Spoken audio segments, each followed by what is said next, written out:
আজকে আমাদের দুঃখের বিষয় সেটি হইল এই যে বাংলাদেশের ৬৪ জেলার প্রত্যেকটা দিন ঘন্টার সেকেন্ডে সেকেন্ডে আমরা শুনতে পাই নারী ধর্ষণ, নারী ধর্ষণ, নারী ধর্ষণ, ঠিক কিনা?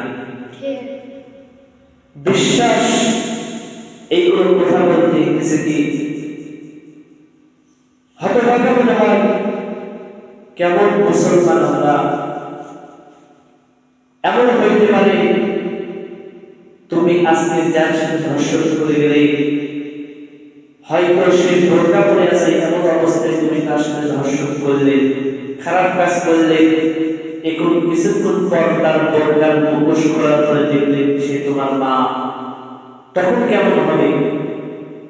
তোমাকে যে মা জন্ম দিয়েছে আর যার সাথে ধর্ষণ করলে ওনাকেও সেই মা জন্ম দিয়েছে, ঠিক কিনা?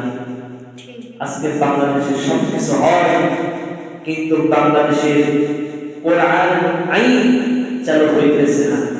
কারণ বাংলাদেশের যতই উন্নতি হোক না কেন, যতক্ষণ পর্যন্ত কোরআনের আইন চালু না হবে ততক্ষণ পর্যন্ত বাংলাদেশের সুদ, নারীবাদী, জেনা, ব্যভিচার, অত্যাচার, অন্যায়, ছিনতাইকারী, মারামারি, খুনাখুনি, হানাহানি, পিটাপিটি কখনো বন্ধ হবে না।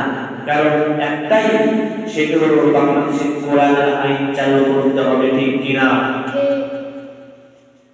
আল্লাহ পাক রব্বুল আলামিন আমাদেরকে এত নিয়ামত দিয়েছে, 24টা ঘন্টার সেকেন্ডে সেকেন্ডে তো নিয়ামত দিয়েছে।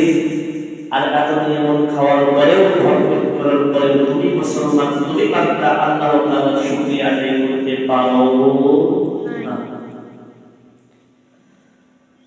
দুনিয়াতে কোন নেতা যদি তোমাকে 5 টাকা, 10 টাকা, 20 টাকা খাওয়ায়, তুমি বেশি বেশি ওই নেতার স্লোগান দাও, ঠিক কিনা?